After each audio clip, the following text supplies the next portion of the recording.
This is Allie. And this is David. And you're listening to For the Culture.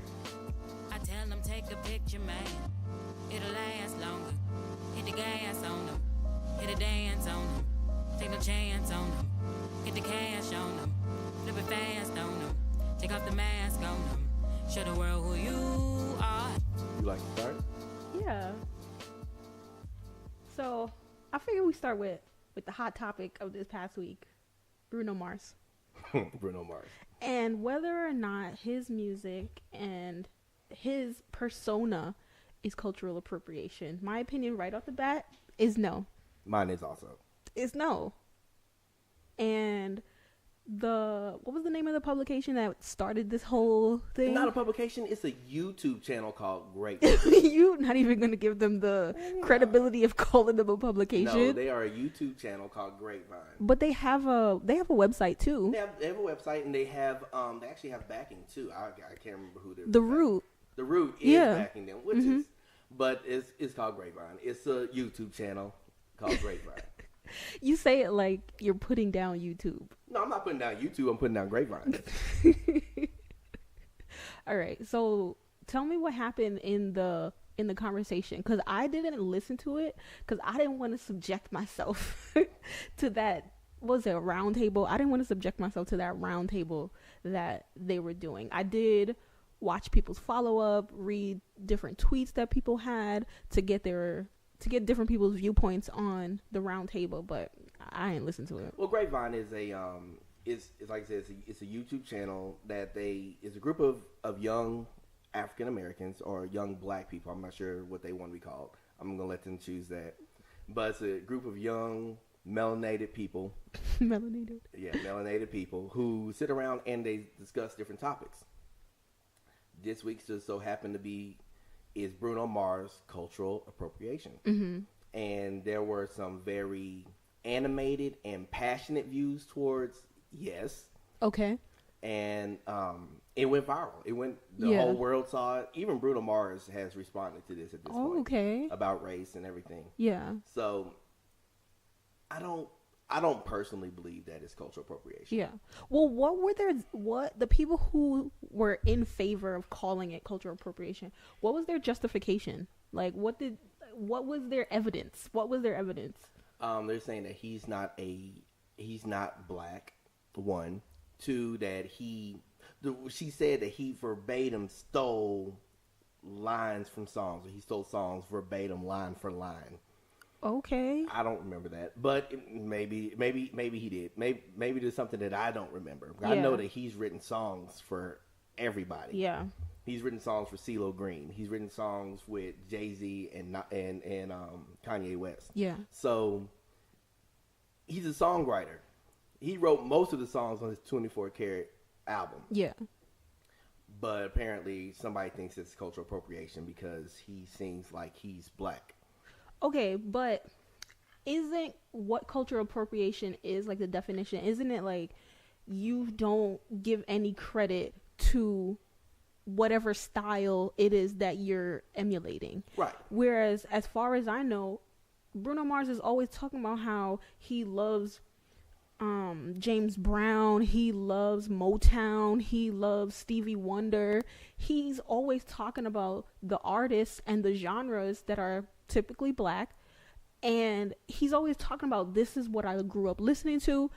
I love this stuff. This was a part of my childhood. It really influenced me, and so now I want to embody it myself. Right. Every speech that he's ever given, he has gone out and brought notice to the people who inspired him. Yeah. Michael Jackson, Prince, James Brown, everybody. Yeah. So for him to give that notice, one.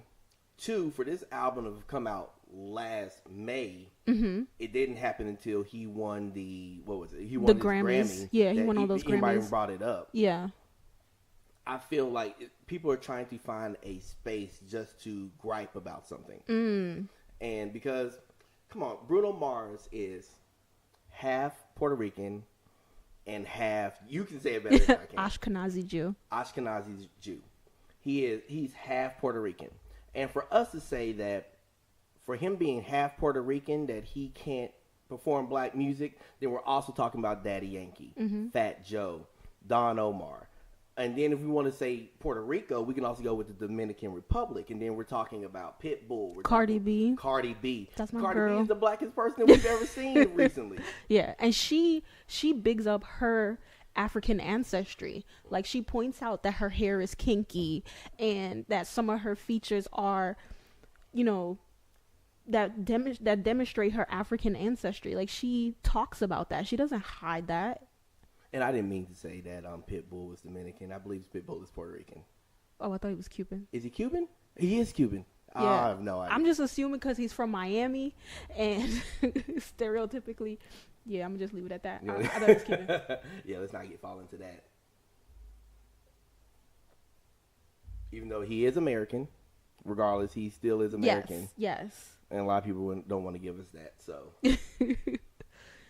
But yeah, and it makes, as soon as we were talking about what the definition of cultural appropriation, it made me think about on runway shows when those fashion designers will give the models hairstyles like bantu knots or cornrows, or they'll tease their hair, and they're typical hairstyles that black people would wear, and then they want to give them these fancy names. Like, I have no idea what the names are, but we know the real names for these things. And instead of saying, oh, I was inspired by the Black American culture or whatever African country that, you know, it originated from, they make it seem like, oh, they just came up with it. Right. They just came up, like, I remember there was one, it was probably like Cosmo or something like that, where they wanted to say that Timbs were the new it boot.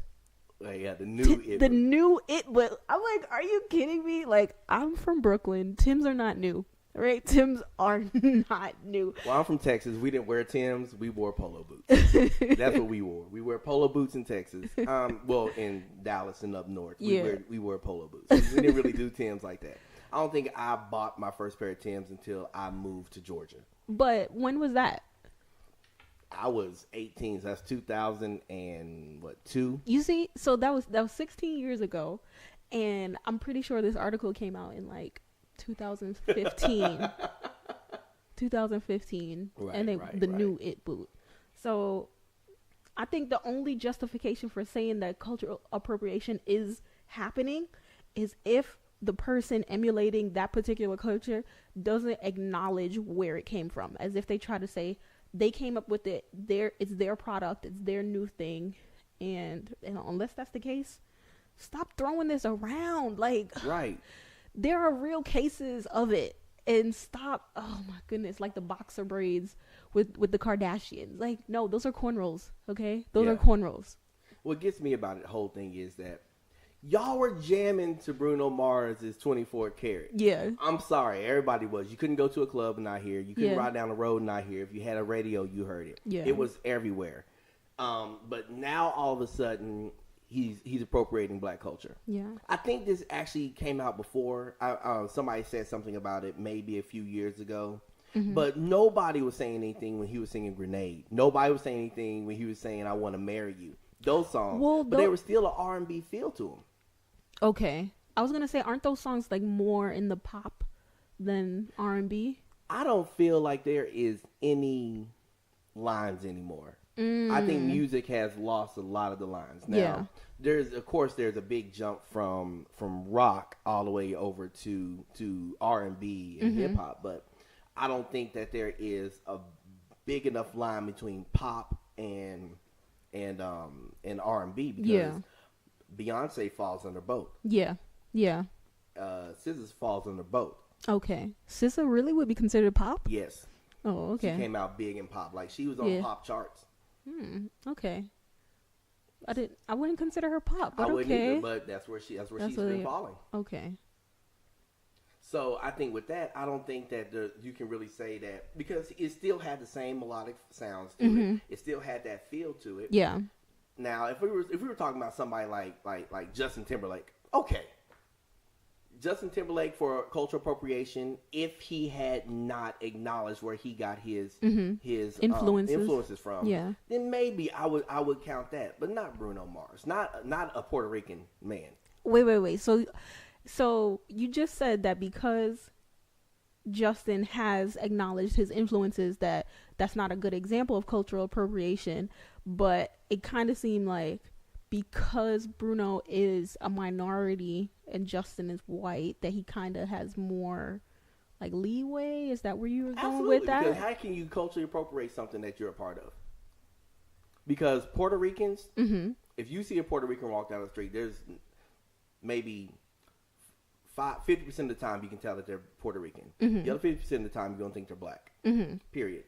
And the culture is, besides the Latino part of the culture in America, you like I said, you grew up in New York. Yeah. Tell me that the Puerto Ricans in New York didn't seem like they acted just like the black people. In New York. Everybody was intertwined. Right. Yeah. When I lived in New York, I lived in Spanish Harlem.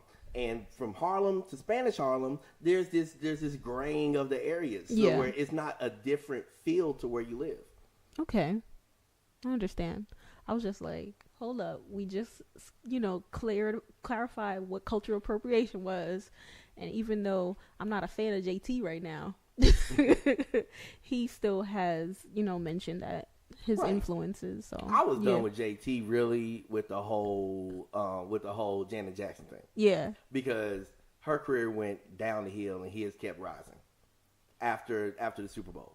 So for me, at that point, I was kind of done with Justin Timberlake because he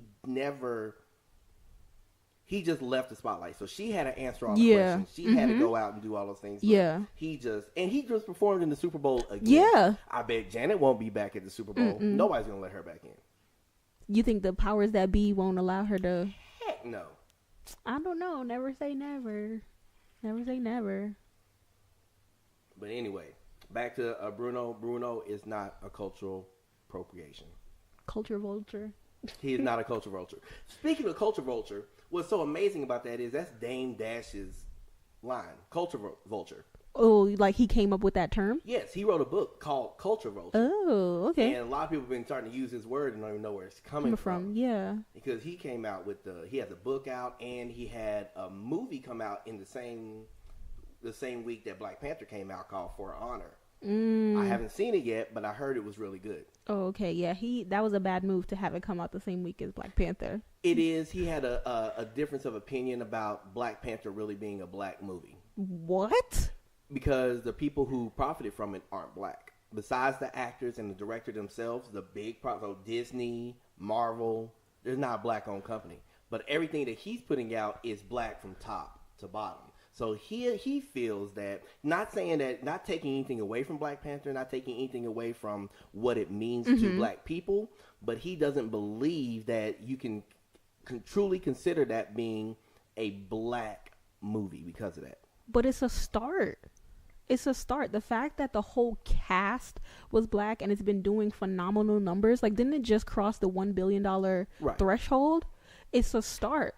And then if you don't have black-owned movie studios that can take on something that large of a budget, then what are we supposed to do? Where are we supposed to start?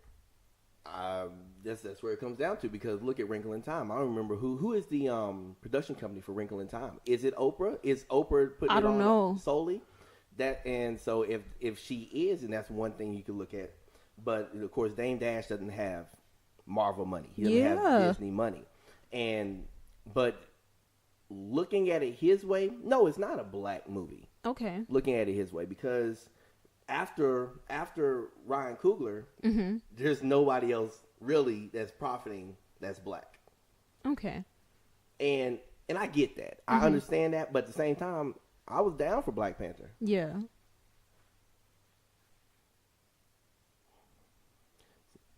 So dealing with things like that, I just don't really feel that we could say that Black Panther is not a black movie. I love Black Panther, but Dame Dash has had his own opinions forever. Yeah, and he always will. What were we talking about where it was like, we can't say that Jay-Z screwed him over because he had, like, he signed the contract willingly. It was something we were talking about. If you willingly sign a contract, you didn't get screwed over. Now, everybody's going to have their own opinion on it. Everybody's going to say one thing or another, but did Dame Dash sign the contract? He signed the contract. He did the things as way there. He did everything legally. So therefore, he didn't get screwed over.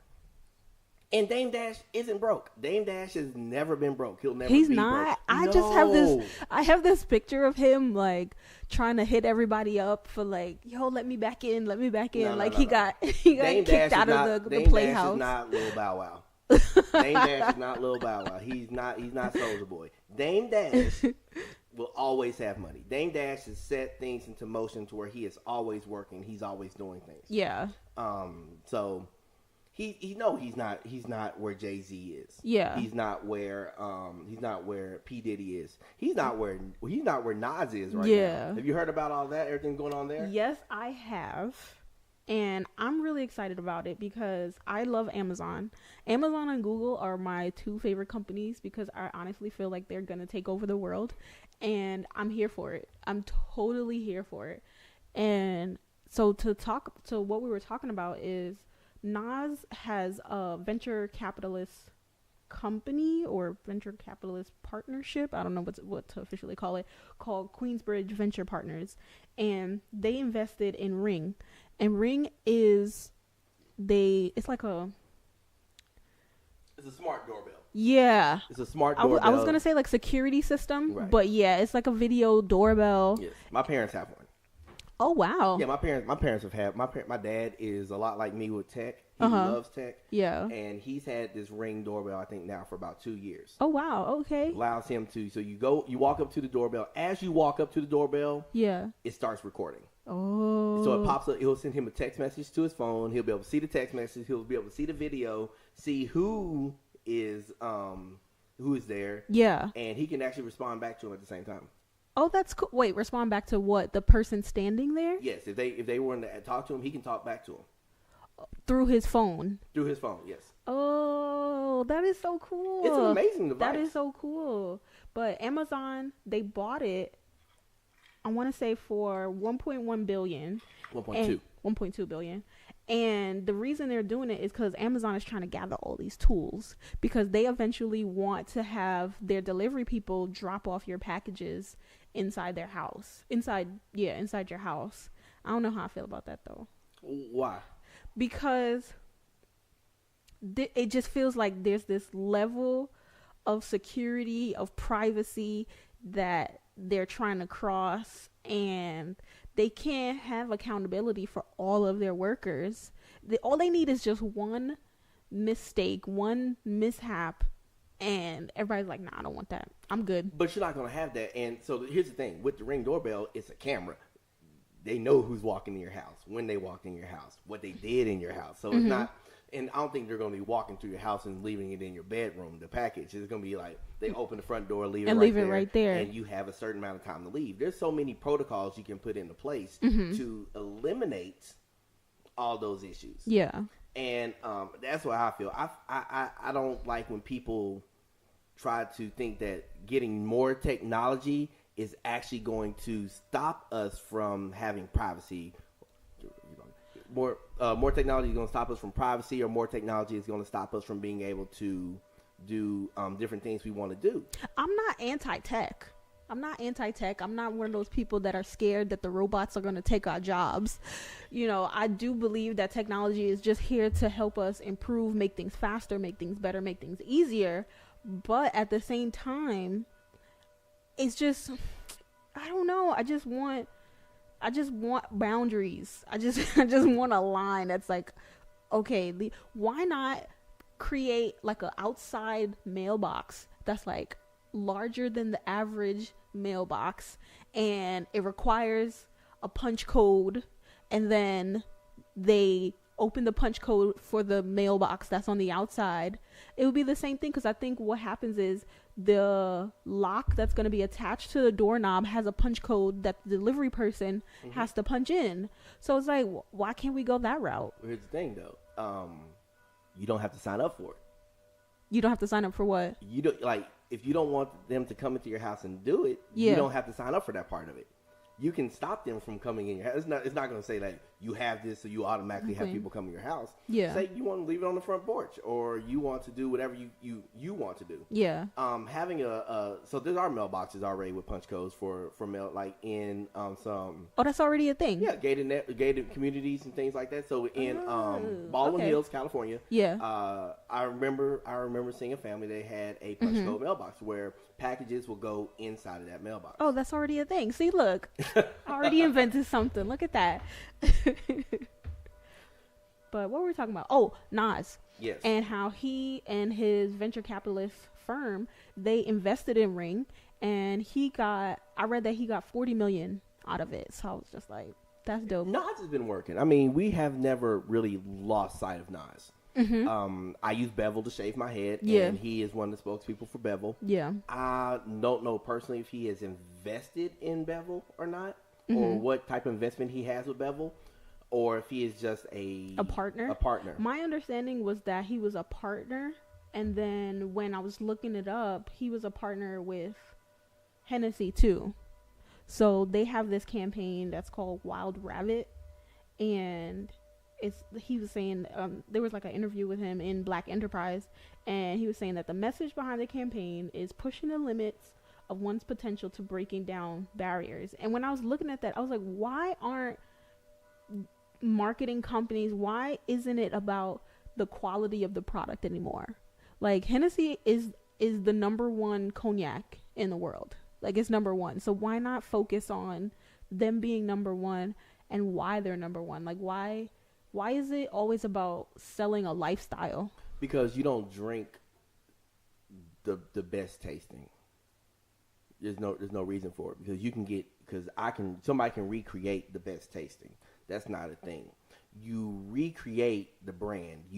That's why people wear Armani. That's why people wear Versace, because it's not about the fabric. It's not about the design. It's about the fact that you're wearing Versace. You're wearing Armani. Okay. So it's the same thing with your drinks. And so when you go out and you order a drink, so when you drink vodka, I drink Kettle One. I order Kettle One, not that, or I used to order Kettle One till Ciroc, really. Because when I like Jay-Z said, I'm not going to order any other vodka while Diddy has Ciroc. Yeah. So now that's my lifestyle. So if I go and order a drink, I'm drinking Ciroc, because that is what I want to push out there. That's the energy that I want to push out. But why? I feel like why not focus on, this is the best made suit. That's why I'm going with this company, because I am never disappointed. I'm never disappointed. Like, take Chick-fil-A, for example. I love Chick-fil-A. I do not. I don't eat all the stuff they have to offer anymore, but I always go for the waffle fries, and they're always hot. They're always hot. So to me, if somebody's asking for a recommendation, or they want to talk about and compare different companies, I'm going to say that whatever strategy they have in place to make sure that their food is hot, it's working. It's working. It's not because I don't eat beef why I'm going to Chick-fil-A. I'm going to Chick-fil-A because their waffle fries are always hot. Okay, with the same concept, then how about this with Chick-fil-A? So Chick-fil-A, you love Chick-fil-A, you love the customer service, you love that everything's hot when you get there. So what if Grandmama's Chicken down the street had just as good chicken and everything was hot when you got there, but you knew that the people that owned it weren't the most reputable people in the world? So you mean like they're drug dealers or something? They could be drug dealers. They could be anything. They could be racist. They could be anything. Yeah. But their chicken is the best chicken in the neighborhood. Their waffle fries are always hot. Well, then I'm not going there. Why? Because I don't want to support those type of people that are not doing it. So you want to go because it's a good brand also. Yeah. That's your answer. So Hennessy is not a bad cognac. Ciroc is not a bad vodka. But the thing is that, so once you get to a certain level of things, you need something that can take you over the edge. Oh, okay. Okay, so it's like they're already successful, but as a company, they still need to keep growing. They still need to gain more ground. So they have to figure out a way to continue striving for more. Right. So look at the American beer company. Look at the light beer. So look at Bud Light, Coors Light, and Miller Lite. Yeah. All of them, people have a little bit different taste in all of them, but they're all at the top. Mm-hmm. And some people went over to Coors Light just because it had those mountains that turn blue, so you know that your beer's cold. There's people who literally went over for that's that. why they did that. Yes. Okay. So you have to find these little things that make you want to support that brand. And for Hennessy, they do this. Okay. I guess. But I still think that as an informed consumer, you should choose your products based off of their quality. I'm just saying. I feel like why is quality the only aspect though? I didn't say quality is the only aspect, but it should be the number one aspect. It should be the first. Why are you going in there? Quality, and then you could take into consideration the brand. I root for everybody black. Even if their product is not quality. So here's the thing. I'm not going to say that some people's product isn't quality, but if I had two options to choose from, black-owned business, mm-hmm. other-owned business, mm-hmm. I would rather give my money to the black-owned business first. Okay, I can respect that. I feel that with me giving my money to the black-owned business and more people going that direction, then we'll be able to build them up, and their quality will end up being where everybody else's quality is. Okay, so I'm happy that you said that, because I wanted to ask if successful black people have a responsibility to other blacks to pave a way, to bring them up with them. You know, so we talk about supporting other blacks. What does that look like practically? And do we have an obligation to bring others up? We absolutely have an obligation, but we cannot let that obligation change our success. What does that mean? So I will do everything that I can in my surplus mm-hmm. to help a black-owned business. Okay. I am not going to go broke helping a black-owned business. Okay. That's what I mean. Okay. So how do we get more people like Nas, where they take the money that they have and they grow it? You know, instead of just being rich, now they're building wealth. Like how do we do that on a larger scale? It's just about education of money. Mm-hmm. We have to be educated on money. We have to be educated on how money grows, how money works, how to manage your money, because we as a people aren't growing up. We weren't educated on money. Yeah. I wasn't taught how to balance a checkbook growing up. Yeah. I was taught that you save a little money here, you make sure you have money in the bank, and then you have your cash that you can spend. Mm-hmm. That's what I was taught growing up. Yeah. I wasn't taught about 401k. I wasn't taught about investments. I wasn't taught about bonds and things like that. Yeah. So we just have to educate people enough on money so that they'll be able to make proper decisions. But the information is out there. Like, the information is out there. And I don't know if it's just because I'm a nerd why I love consuming that type of information, mm-hmm. where I love learning about how people got out of debt, how they started at 25 and by the time they were 65 and they were able to retire, they were millionaires.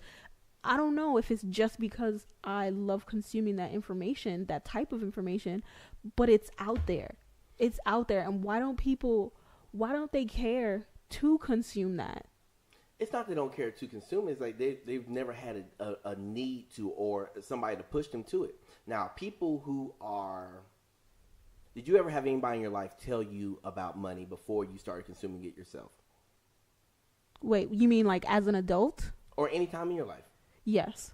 So you had somebody tell you that you need to look into this. Yeah. Now, if you were never told to look into something, the question is, would you have gone and looked into it? I don't know. But I see where you're going, that it's highly unlikely that if you don't have people in your life to show you, how are you supposed to know about it? Especially when the people who are showing you that you need to just make sure you always have money. Mm-hmm. Now, I know people that I grew up with who have money. They have a lot of money. Mm-hmm. It's not in a bank. Mm-hmm. It's in a box underneath their mattress. Mm-hmm. But they have money. If there's something they need, they can go out and buy it. They don't need credit. They have the money to do it. Mm-hmm. But if they were to just know and were educated on investing, it'd be a different story. Okay. I just have this utopia in my mind of everybody having all the information and using it to their fullest and prospering and just making it. And I just want that to be a reality. I just want that to be a reality. And that's what a lot of people are doing now. A lot of people are trying to teach finances, teach the management of money. Yeah. And by the time when we start to learn the management of money and then the management of health and self-care and self-help, because a lot of people don't even know that self-care is something you need to do, that you need, sometimes you just need to just separate from the world and just focus on yourself. Yeah. Some people are scared or feel like they are less of a person to go sit down with a therapist. Yeah. A therapist has helped me. Oh yeah, immensely. ditto. So ditto. and that doesn't make me any less of a man. Doesn't make me any less of a person, because I needed that help to get through the things that I've gone through. Yeah.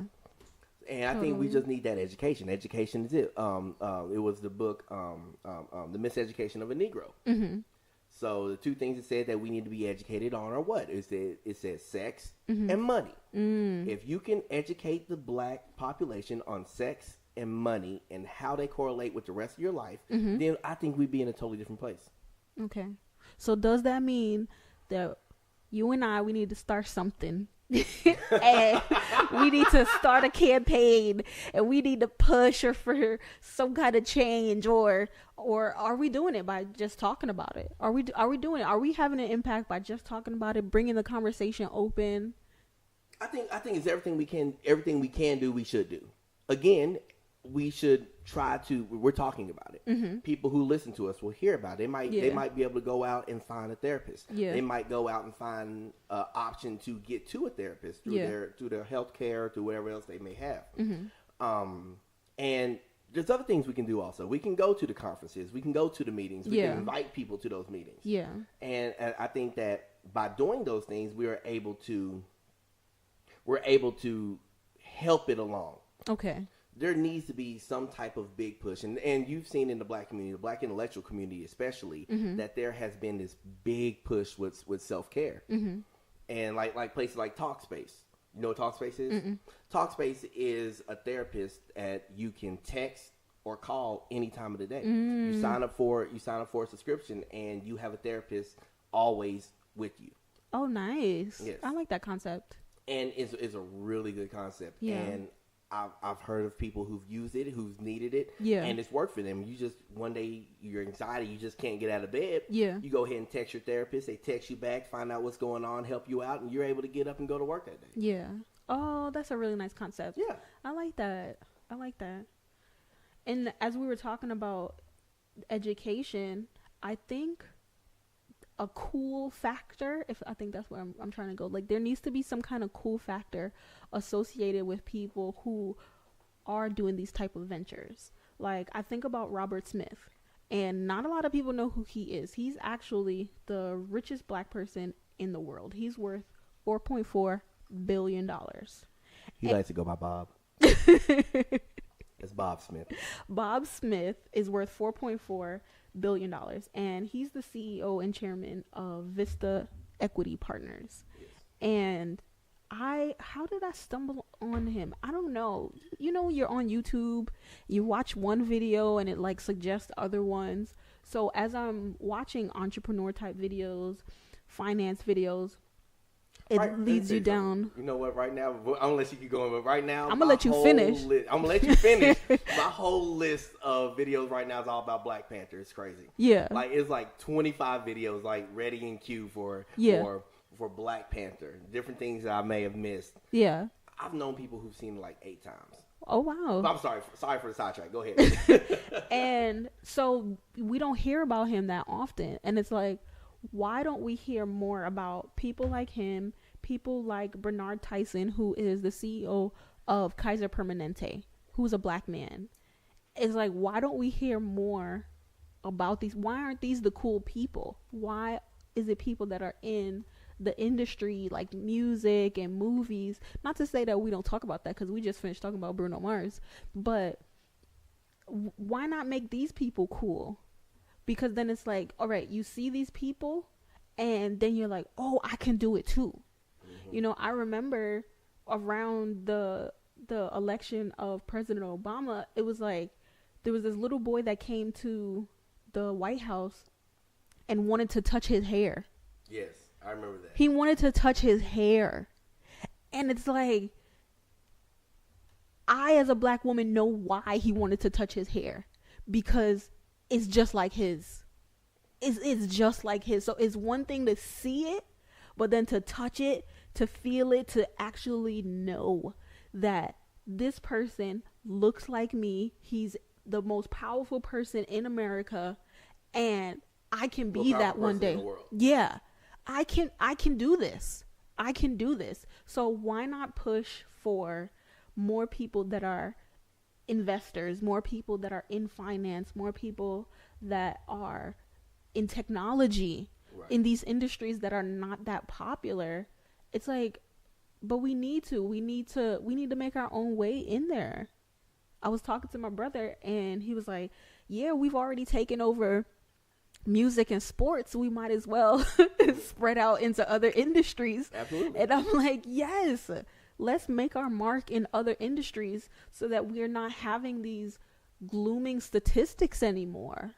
And the gloom is what we were talking about the other day. We are tired of the gloom. We are tired of always having to hear the bad things that happen. Now, not taking anything away from it. And we know there's things that we need to change. Yes. We need to we need to change what we can. But also, sometimes you just have to smile. Yes. You have to laugh. You have to smile. You have to enjoy life. You can't just be angry all the time. Yeah. Agreed. Like Grapevine, they are always angry no matter what they're talking about. I feel like how last week it was like every other word is Monique is not funny. Because Monique is not funny. I feel like this one is going to be about Grapevine is gloomy, or what? What'd you say? Oh my God, I don't even know how to even get started with Grapevine. Yeah. Grapevine, is a group of intellectuals.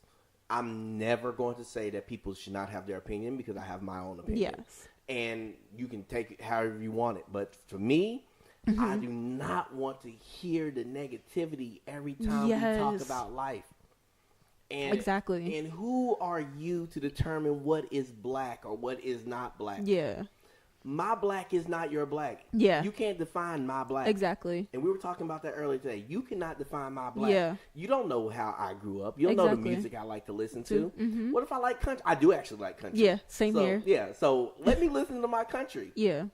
And you cannot define, you can't say that I have to listen to R&B and hip hop and blues and jazz all the time. Yeah. No.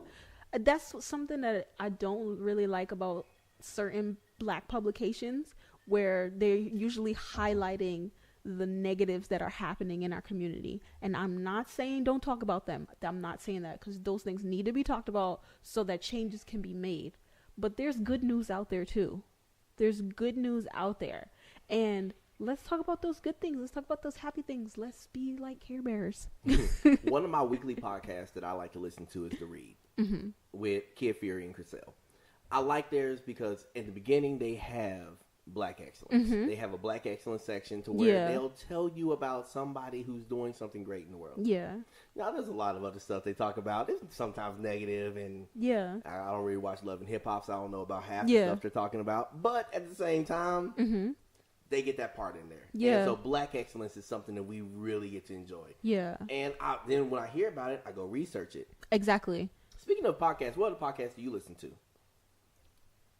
The podcast I like to listen to, Dave Ramsey, because like I was saying earlier, I like finance. And who else? Antonio, I'm trying to find his name. It's funny, we listen to like totally different side of the podcast. Yeah. You listen to podcasts like my wife listens to podcasts. Yes, because we are kindred spirits.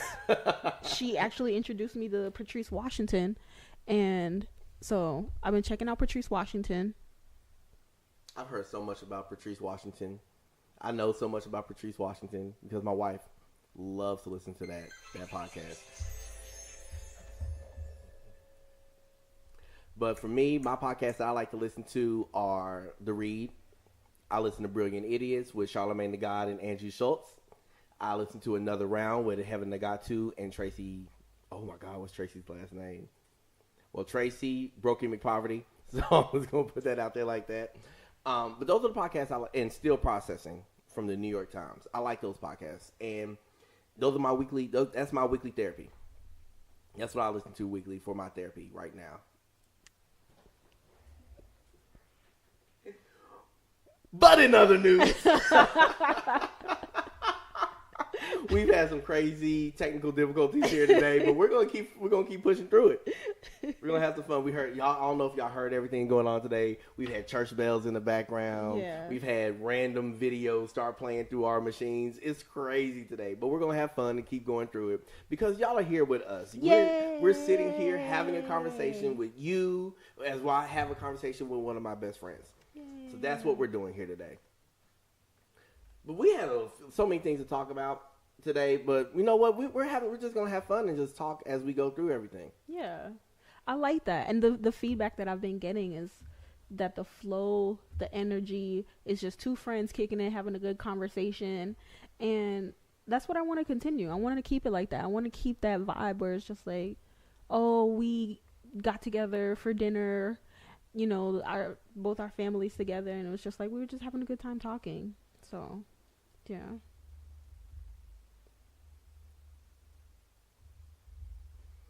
So we also have some other things going on in the news through this week. So we do this podcast weekly. So we also have some other things going on in the news this week.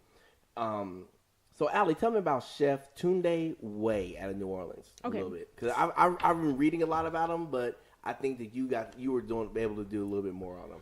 So Chef Tunde Way, he has a pop-up restaurant in New Orleans, and his featured meal is Nigerian entrees, and I wish that I could go and have some because I love fufu. Just putting that out there, And so the main entrees are $12 a plate, but the catch is that $12 price is only for the black customers.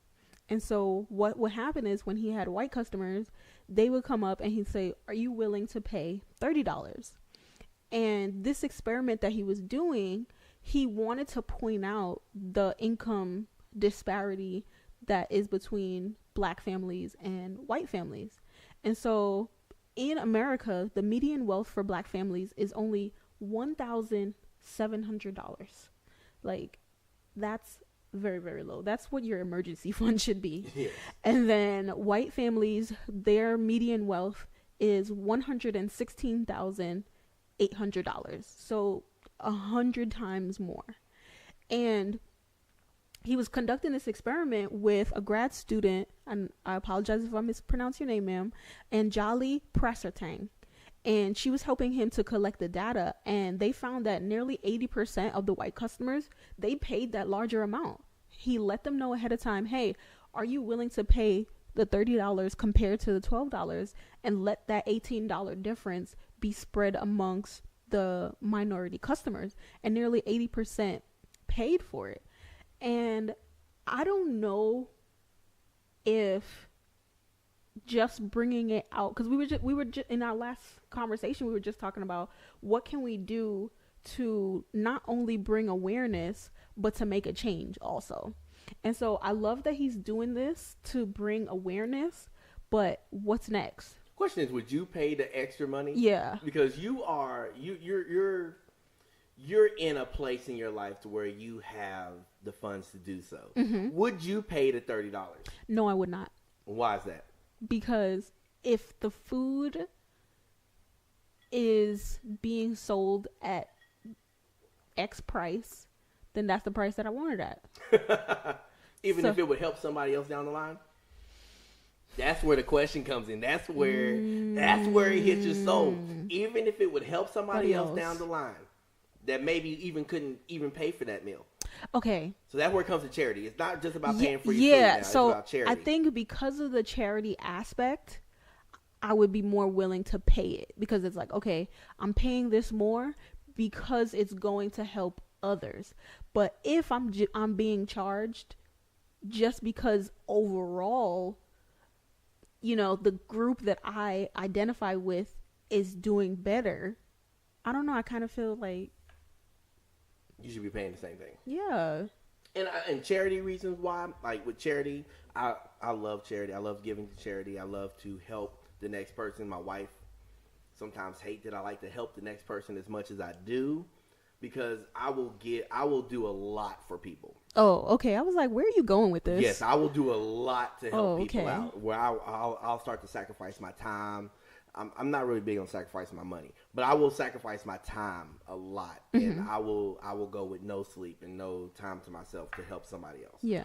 But I'm not sure if I'll be able to pay the $30 either. Yeah. Just, Thank you for being honest, because I thought you were going to leave me out there by Nah. myself. I was like, wow, he's really putting me on that spot. I don't know if I can pay the $30. Yo, I'm sorry, you're a pop-up shop. Now, Yeah. if you had seats in the restaurant, you know, I'm sitting down. Yeah. Somebody come and take my order, that's one thing. Yeah. But I'm not going to a food truck and paying $30. Yeah. I'm sorry, it's not going to happen. Yeah. Well, another... I guess that's those. Oh, I'm not gonna say that. I'm not gonna say that. Okay, don't say it then. Don't say it then. Don't get us in trouble. We just started. Don't get us in trouble. We just started. Another saddening statistic: in New Orleans, the median income for Black families was $32,000 in the year 2000, and then it went down to about $27,000 in the year 2013. Whereas for white families, the median income was $61,000 in the year 2000, and it only went down to about $60,000 in the year 2013. Okay, so you also got to take into account of 2005. Mm-hmm. You have to take that year into account because that was Katrina. Yes. So there was. So why wasn't everyone affected? Insurance. Elaborate. What do you mean? So insurance in New Orleans at the time, there was after Katrina hit, we were given the statistics, and 75% of the African Americans in New Orleans had no home insurance. Why not? But at the same time, they did, or renter's insurance. But don't forget, a lot of people were renting in New Orleans. A lot of people in the homes that they had. If they were only making that amount of money, they couldn't afford the insurance even. Oh, okay. So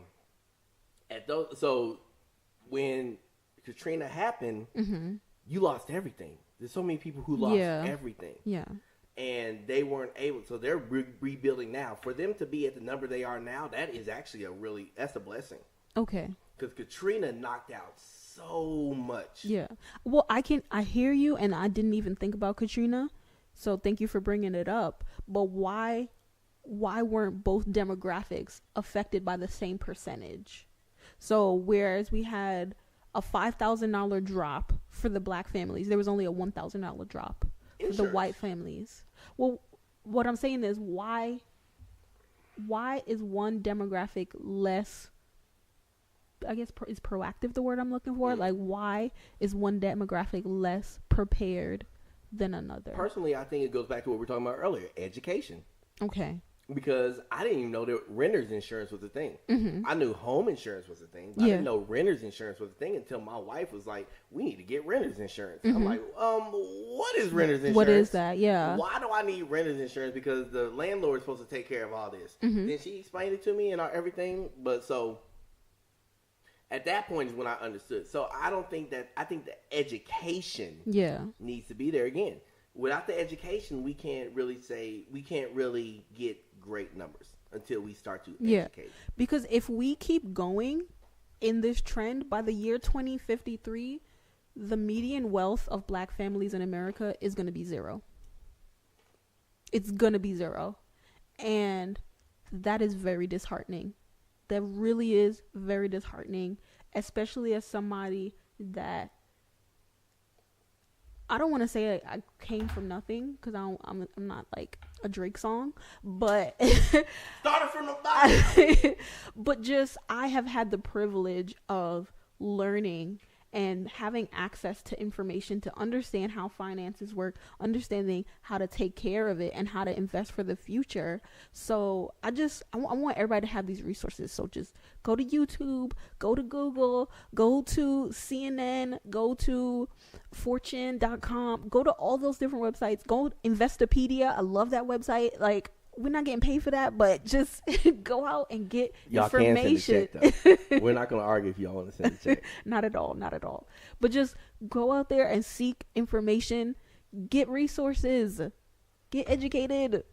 And both you and I like to educate other people. We like Yeah. to let people know about what different things are out there for you, whether Yeah. it's self-care or healthcare or, Yeah. or money or just whatever it can be. Yeah. And we're putting together a project so that we're able to, through this podcast, through the things that we're putting together, that we'll be able to educate other people. Yes. So through the website we're going to be creating, through everything we're putting together, you'll be able to at least have a place to start. Yes. And people don't know that there's free resources Yes. everywhere. Yes. Go to your local library, your local public library. And thank you, Mama, for instilling in me that the library is a great place to start. Go to your local public library and pick up a finance book. Pick up a healthcare book. What is the last book you read? The last book that I read was Doing Good Business According to the Good Book.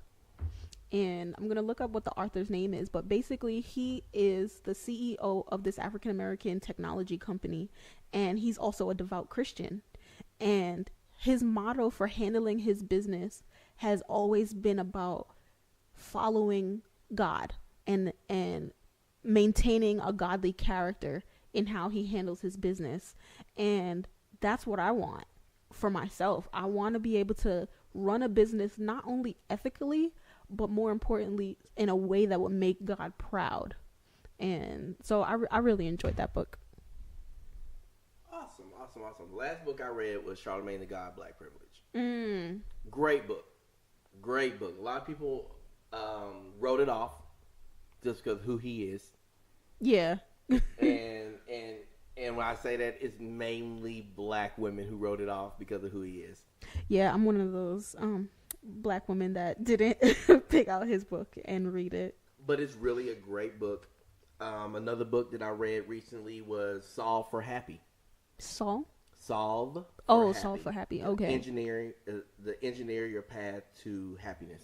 Okay. Much, by Mo Gadot. He's the I believe he's the CTO at Google. Okay. And he has an algorithm he created. It's about just being happy. He's been through a lot.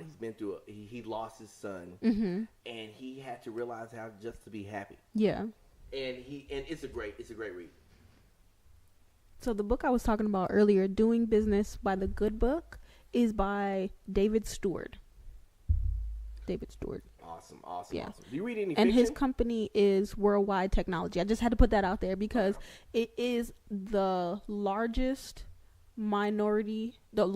African American owned technology company in America. Nice. Yeah. So I had to put that out there too. Nice. And fiction. Do you read fiction? Not really. I haven't read fiction since I was little. Really? Yeah, I haven't. You know what? Sometimes I just want to relax and just read something or listen to something. Yeah. Oh my God, I can't believe Eric Jerome Dickey. I couldn't think of it. I used to read his books. Oh, I used to read his books. Okay. I went back to the whole Gideon series and just started it all the way over. Yeah. Eric Jerome Dickey. I love his books. There's a lot of sex in them. Yeah. But beyond that, it's still a good written book. I used to read those books. Believe it or not, I was like in my early teens reading those books. But I'm not saying it. Let's move on. We're going to cut this out of the... We might cut this out. We're going to cut this out. We're going to cut this out. Cut this part out. But they say that... Allie is 16. They say that... They say that right before bed, you should read fiction so that you're not coming up with ideas to start a new business. You know, if you're reading nonfiction or you're reading some type of inspirational book, do that during the day. Because if at night you're reading those types of books, it's not going to lull you to sleep. So, yeah, maybe I should get back into it. Maybe. Okay, so we've talked about books. We've talked about so much. Let's go with TV. Yeah. TV. What TV shows are you watching first? Okay, so right now, my husband and I are watching 7 Seconds. And I'm trying not to spoil it because it just came out on Netflix. So it's about a hit and run. that involves inner city black youth and a cop. So I'm just gonna leave it at that in terms of describing what it is. And the main character, she was upsetting me. She really, really was upsetting me because she has a drinking problem, and not that people can't get help for that, but it's just her type of character. It just has never been seen before in a black female lead. I don't know how to describe it. Like, usually we're the bubbly best friend, or the strong female lead, or the supportive wife. Like, it's just usually there's certain roles that the black female has taken in TV, and I don't know if maybe I need to be more open-minded. I think that's what it is. I need to be more open-minded to the different roles that we can play. But her character was upsetting me. Okay, it really without giving anything away, what is her type of character? What does that mean? Like, so what is her personality? What is it that you feel that she's timid, but not in a, I don't want to say respectable way, but she's like she's a prosecutor, and to me, a prosecutor, after I just finished watching The Good Wife, I feel like a prosecutor needs to be like a hard charger, needs to be aggressive, and she's not aggressive. She lets people walk over her, and she lets the mishaps that she does in her life, she uses them as excuses to continue to mess up. It's like she's not learning from her mistakes. She's just like wiping them over and then continuing to make the same mistakes. Right. What I respect about that is the fact that we have a black person in that role. We have that depth that we can have for that, have that in that role. Mm-hmm. And it's kind of like the TV show This Is Us. Mm-hmm. The black couple. Yeah. The depth that they have, the marriage they have, everything in that is so deep that we haven't had that in a role. We're the goofy, like you said, we're the goofy best friend. Yeah. We're the comedian. Mm-hmm. We're always the comedian. Yeah. And or we are the awkward friend. Yeah. And I've been seeing recently that we have been building these roles that are different. Yeah. And I love that. I want because I don't want to go watch. Okay, I do love to watch African American movies. Mm-hmm. But I'd rather watch a movie that has African American characters in it alongside of Hispanic characters and white characters, and it's just a movie. Yeah. Because I have Hispanic friends. I have Latino friends. I have white friends. I have, you know what? I have a few white friends. Mm-hmm. I don't have as many white friends as I should. Let me say that. You said as you should. I should. There should be a quota? Is there a quota? I think there's a quota. I think that there's a number. Like I think that there's a number. I think I should not, and I don't know what the number is. But I think that I would know it when I feel it when I'm there. I think I should be able to pick up the phone and call. Like, I have a friend named Dave. Yeah. My name is David. His name is Dave. Yeah. I have a friend that I can pick up the phone right now and call Dave. We can have a 30, 45-minute conversation. Easy. Okay. It's about music. We're both musicians. Yeah. But we could have that conversation and it would be nothing. And then I have Adam. Mm-hmm. Adam is he's Mexican. Mm-hmm. I pick up the phone with Adam, same conversation. Yeah. He's also a musician. I'm a musician, so a lot of my friends are musicians. Yeah. But we can have those conversations and it would just flow. Okay. But I don't have a bunch of white friends. Oh, some of my best friends are white, and no, I'm not just saying that to come off politically correct. What are you talking about? Some of my best friends are white. No, like for real, I have girlfriends that we've been friends for 10, 12 years, and I'm not keeping score. Like, okay, I have three. You just said there needs to be a quota. You just said that. But you don't. But like I said, I won't know what it is. But I want, because I know people who have not one white friend. Okay, but are they exposed to white people? They are able to be exposed to white people. What is that? They don't choose to be exposed to white people. Okay. So so I know people who live in Harlem who've never left Harlem for any reason but to go to the movies. Yeah. You know what I mean? And I know people who live in Dallas who never left South Dallas. Mm-hmm. There's no reason for them to. I know people in D.C. who's never gone to Baltimore never gone to D.C., but they've only stayed in their little areas. Respective areas, right. I'm not that person. Mm-hmm. I'm telling you right now, I will go to a Miley Cyrus concert. Yeah, I like her. I actually like Miley. She actually can sing. She plays every instrument in the world. Her cover of Dolly Parton's song Jolene is really good. It's funny that It's everybody really does Dolly Parton covers, and they actually are better than Dolly Parton. Every time someone does it. But she's a great songwriter, though. I didn't know that she's written songs for like so many different artists. So. And she plays like 5 or 6 different instruments. Oh wow! Yeah, she's she's very talented. Yeah, but just not that good of a singer. No, but you gotta say Wrecking Ball was actually a really good. No. I thought you were talking about Dolly Dolly Parton. Oh, Dolly Parton. Oh yeah, she's not that good of a singer, but she's written songs. Yeah, but I was talking about Miley. Oh, okay. Miley. It's hard to say Miley. You want to say Molly. You know, you want to say Molly, but it's Miley. Miley. Yeah. But anyway, I don't know how we got here. Yeah. But again, I believe that I should have a certain number of white friends that I do not have right now. Okay. Here's where I'm going to half agree with you, half disagree. I don't think there should be a quota, but I do think that people should take the time to open up their friendship circle to people that come from places that they don't come from, that come from backgrounds that they don't have, so that you're opening yourself up to new ideas, new experiences. That's where I feel like that's what you were getting at. That's the part I'm gonna agree with. That's the part I'm gonna agree with. I'm gonna take half your comment, and then I'm gonna agree with that. Everything else is bullcrap. We're gonna leave that alone. Yeah, we can disagree civilly. Now we're gonna talk about our For Why segment. For why? For why? Oh my goodness. So, do you guys remember Rachel Dolezal? Yep. I remember her. The transracial, I'll put that in quotation marks, transracial woman who was in the news in 2015. Well, she's back. It's 2018 and she's back. Because apparently 2 filmmakers decided to follow her for 2 years to find out the aftermath of that whole thing where her parents outed her as not really being black, but being white. And yo, shout out to her parents. Real talk. Shout out to the parents. For standing up for their ethnicity. For their white ethnicity. Yeah, for standing up for their ethnicity. Because I would do it. Yeah. My child wanted to act white and wanted to fall into that thing or act whatever. Or even act Latino or act Asian. Yeah. Nah. Yeah. You black. You black. And they were like, nah, you white. Exactly.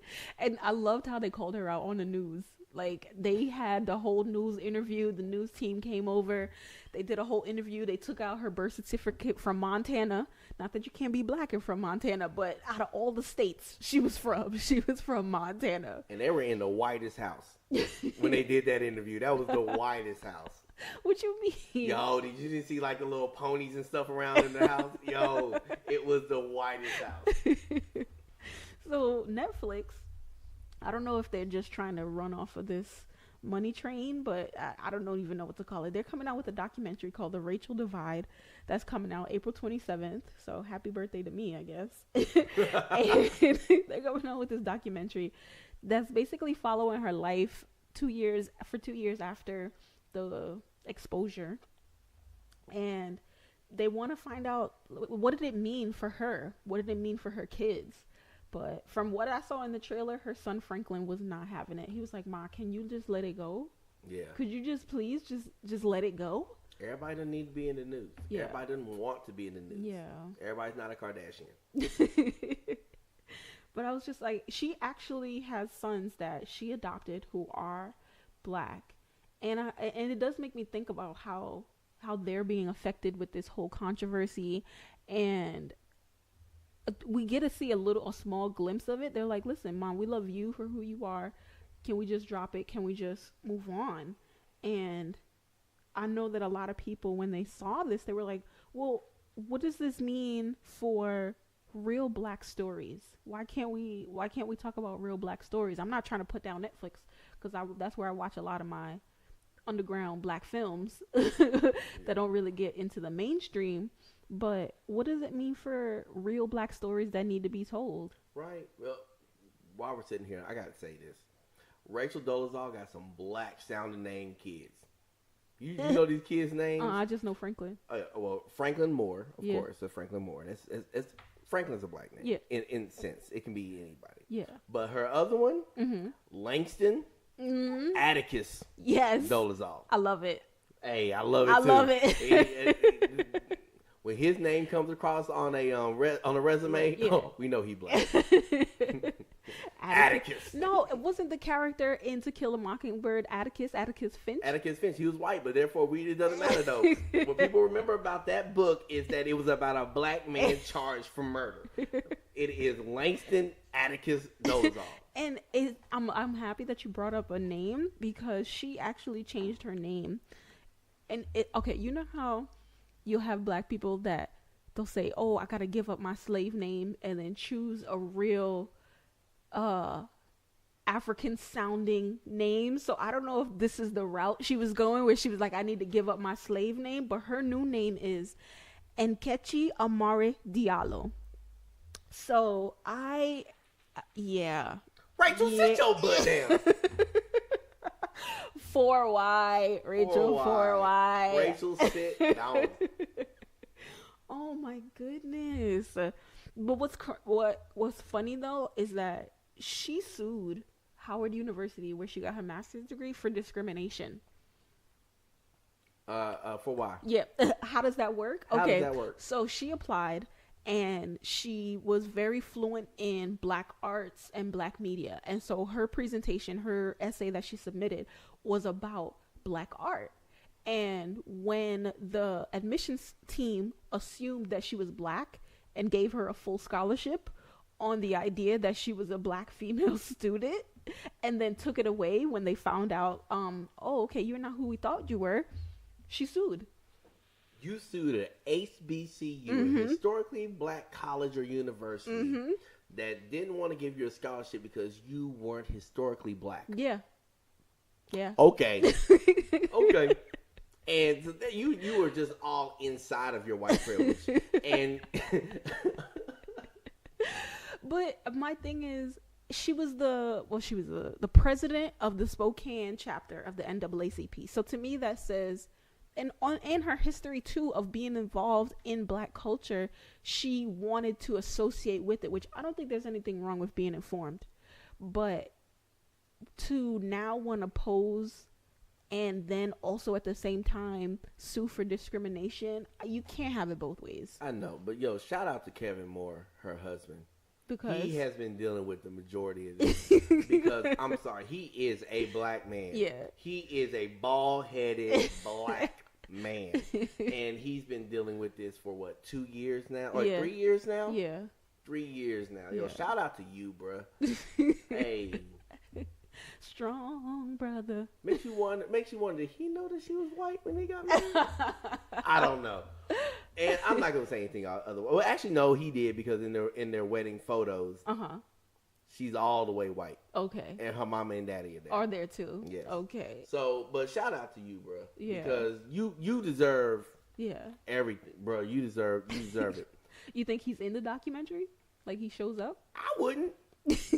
I wouldn't be anywhere near it. Yeah. The kids ain't got a choice. Yeah, exactly. Mama tell you to do something, you do it. I don't care if you black, white, Mexican, whatever. Yeah. Mama tell you to do something, you do it. Yeah. But daddy ain't gotta be there. He's like, I'm a grown man. I'm gonna take this. Daddy got a glass of Hennessy. I don't gotta Hennessy. take this. He got a glass of Hennessy, a Black and Mild. He chilling in his man cave. All right. So the $1 million question: are you going to watch?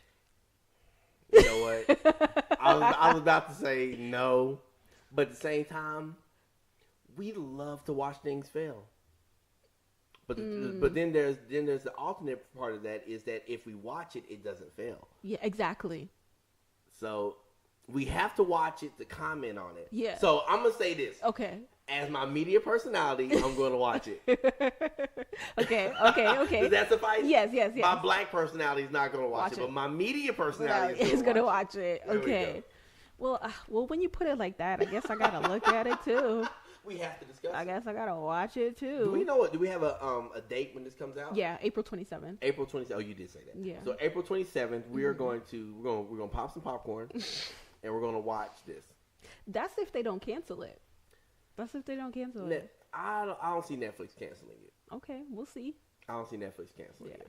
All right. So if Netflix doesn't cancel it, then I guess we'll be watching it for you guys. For you guys. For you, it's all for you. It's all for you. It's all for you. Well, again, we want to thank everybody for tuning in and listening to us. Thank you. My name is David Linson. I'm Allie Maury. And this is For the Culture. Thank you. We